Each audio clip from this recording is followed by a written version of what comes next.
Oh, hello, folks. Today is August 2nd, 2022. My apologies, I am late one day about my Master of Science in Ecocentric Worldviews, and I will uh, decide at the last minute here that I'm changing the topic to an article that just came out. Now, if you read the About section on my YouTube channel, you'll see that I claim that a lot of people that said they were like-minded to me were not able to participate in real collaborations and cooperations as stated by the human standards, terms, and conditions that we are capable of agreeing to. So that means there's zero real people walking the talk with me, right? There's people that claim like-mindedness, but their behaviors are incongruent. There's also a lot of people that I've challenged to public debates who challenged me to, you know, my titles or my opinions, and yet who shut me down behind closed doors. And that includes what I've decided now to be the topic of today. I didn't hear back from Erin from the email and from attempting to reach her through some of the past cohort members. I'll talk more about that at a later time to see what my next step is concerning the time capsule follow-up. So, and the cohorts from the first cohort of my program where I fired the faculty from 10 years ago. So I saw an article today about trains, and it is from a person that works for a particular institution where they are exactly like politicians. They just don't work as politicians. And they claim to be nonpartisan, but it's very clear that they are. And it takes a ridiculous person to believe it when they say it because they are very incongruent about it. So their behaviors don't reflect, an objectivity like they claim to have. And wearing a tie for me is a red flag. It's not something that makes me believe people. So it makes me spend the extra minute to pick up these incongruences by going on their social media platform, for example. So I am going to send this to them, this guy, and which I'll name in a second, and they can decide to ignore me as well in the challenge of a public debate based on these incongruences. Now, I chose it because it just came up and I was reading it, and also because it talks about trains in Canada, and I've talked a lot about that in the past, and it reflects a lack of an ecocentric worldview. It's not directly linked to ecocentrism, but it is the fact that it's my last year doing this course, and people that claim to already have the worldview and act totally in opposite of it, it's got to be challenged. These kind of incongruences, this kind of cognitive dissonance, where people pick and choose the illusion that they even sell to themselves about who they are as people is it's not part of reality. So it's important to learn a little bit more about reality if at one point you might decide to settle down and set roots in it as a species, your descendants. So I'm going to change screens and say a few things as I believe it will keep recording. So the article, by the way, is called, and I think it was published by National Post, and it is by Erin Woodrick. No, Canada doesn't need bullet trains. Now, I chose it as well because it's a fairly short article, and I'll really study it. Now, when I did a search of this individual, there's a short bio. There's the organization that he's associated with called the Macdonald-Laurier Institute, supposedly a think tank of people that believe themselves in a position to provide objective criticism of, let's say, politicians or policy, domestic policy, except that they are so like-minded that you could actually one day they could do a switch of roles and it would be exactly the same outcome of the product of what they say or what they write from these people. So it's a mockery. I don't know if they know. Sometimes I don't even know if people are smart enough through HSD suffering that they are exactly the same people that they criticize very passionately for entire careers sometimes. I don't know if they know the hypocrisy and that's what they choose as a career on purpose, or if they're really disconnected from the fact that they're the exact same people. I don't know. It'd be interesting if one of them one day would accept a public debate, and I will post this video and then I'll email it to them, and I usually do a screenshot that they've been challenged. I do my due diligence. My screenshots are usually on Facebook, and the videos are usually on my YouTube. So let's look at something else here. This organization MLI, which I noticed in the past, it says we are like this, and we represent this, and this is the history of Canada, and blah blah blah. And at the end it says they sponsor or organize conferences, meetings, seminars, lectures, training programs, and publications using all media of communication, including without restriction the electronic media, for the purpose of achieving these objects. Now what they actually sponsor is very partisan, so but it takes a critical thinker. So I'll refer them to my series so far if they ever accept a public debate on against me to look at my series on critical thinking. So let's just close these windows, and you guys can do research into this person specifically, or this MLI specifically, which is a pretty fake organization. It kind of reflects two of the main patterns that makes Canada as a proto-society an evolutionary dead end, is laissez-faire and hypocrisy. Okay, so there's a picture of a train, and it's not a nice looking train, and it's there is rust, but there's also the color orange to make it look like the rust is even worse than it is, and the rust is in the front, and of course they're showing more of the front. So that's the picture that was objectively chosen. If it was them that did it, and if it wasn't, then I guess they don't know the importance of a picture associated to an article, because they didn't attend whatever their think tank training was in full. So it's not every day that a throwaway promise by a politician invites so much consternation. But Environment Minister Stephen Guilbeault's pledge late last year to travel the country by train to talk about the perils of carbon emissions managed to do just that. By the way, Stephen Guilbeault is with a particular political party, and he is being criticized in this article. And if you look at the Twitter account of this person, seems to not really criticize Pierre Poilievre, and wants to pretend like they're using Pierre Poilievre as a history lesson by posting a video of Pierre Poilievre. So you can tell nonpartisan is, you've already been proven hypocrites in this way. And so, just to finish, Guilbeault's pledge late last year to travel the country by train to talk about the perils of carbon emissions managed to do just that. Okay, so it's something from last year. And the provided by National Post, the picture, okay? But again, of course, if he wasn't aware what the picture would be, like, he's not very much involved in his own articles. I'm just getting a little bit of a less visibility on my screen. Just hold on a minute. I do not believe that my battery is that low. There it is. Okay, so Guilbeault apparently didn't bother to check the schedule, as the pandemic meant that, until recently, Via Rail had been running fewer trains. He also apparently didn't check a map, as Via doesn't serve 5 provincial capitals, which makes a tour to all parts of the country problematic by definition. Okay, so this is something from a while ago, right?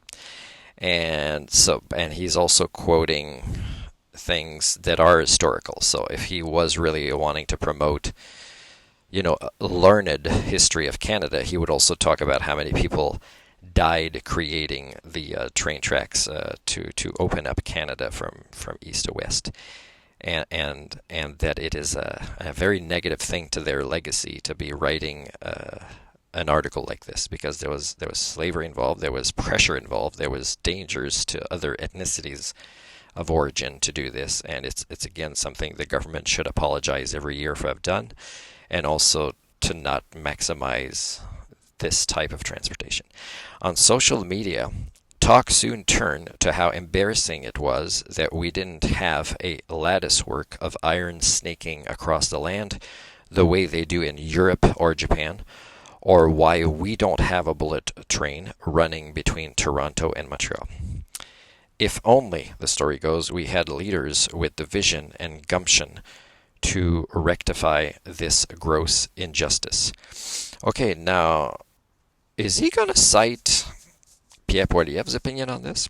Because he seems to be a supporter of Pierre Poilievre. Also, he kind of says that it's somebody else on social media criticizing, but so I can get my responsibility out of it. However, the fact that we don't have more trains, never mind high-speed ones, is no mystery at all. It's perfectly logical and understandable, and a direct consequence of entirely reasonable, economically literate decisions taken by governments over the past half-century. Now, so far we wouldn't know where he's going with this, right? So far, this paragraph can be objectively interpreted as neutral until we find out more where he's going with this. But still, for me, it's enough to lose respect, because just this opening is meant to build the rest, whatever his opinion is. And it is an irresponsible way to talk about this particular concept. For starters, unlike places such as Europe and Japan, Canada has a much lower population density, even in the densest parts. At its widest definition, the 1,150 kilometer corridor from Quebec City to Windsor, Ontario, for example, has a population of around 18 million. The equivalent corridor in Japan of almost identical length, known as the Tokaido corridor, has a population of 75 million.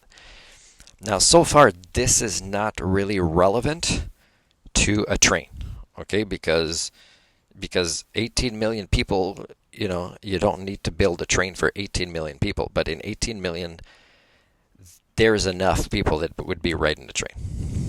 Next up is the reality that North America's reliance on the automobile has shaped the physical development of our communities over the last century. Now, it's okay he says North America, but again, he's spreading the blame of the redneckism of bigger trucks is better, right? And who has shaped this?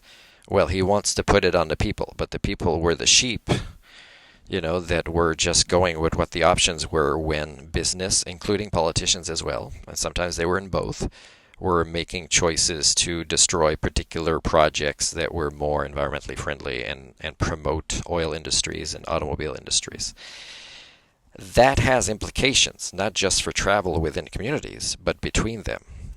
Even if you could convince more people, and by the way, build a train and make it safe and efficient and pleasurable, like don't put the worst seats ever on it, then people will take it.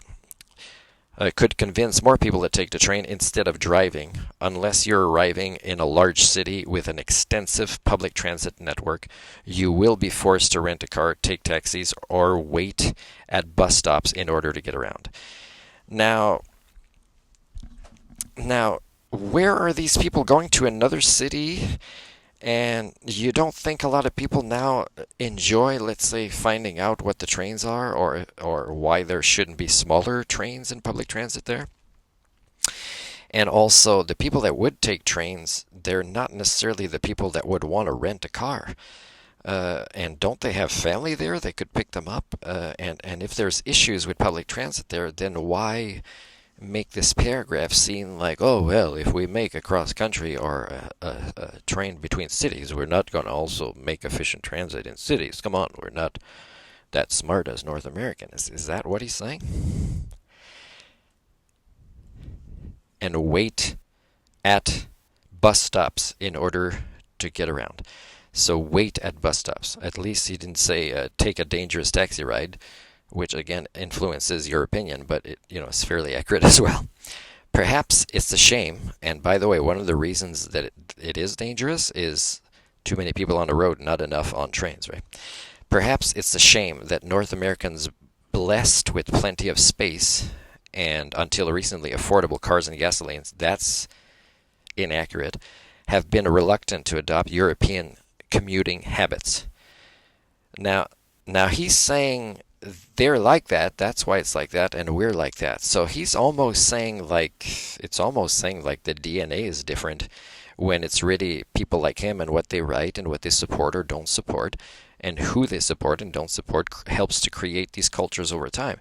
He's saying, oh, Europeans are so different. Of course they're like this, and we are like this. And because we have a lot of space, somehow, the wheels of the trains would break down over this. I don't know what he's trying to say. But that's the reality we are dealing with. Wishing it away won't somehow make trains viable in this country, and policymakers would be foolish to try. Okay, so he's got a very specific opinion that trains are not meant for long distances. Now, if you kind of still want to keep reading this nonsense, then okay, let's keep doing that. Some train boosters concede that the economics may not make much sense, but insist that the need to reduce carbon emissions is so pressing that it makes building more rail an imperative, cost be damned. Now, he's saying here, with this paragraph, he's making you believe that trains would be the biggest expense out of all the ways that our politicians are wasting money that you could imagine, which is extremely ridiculous.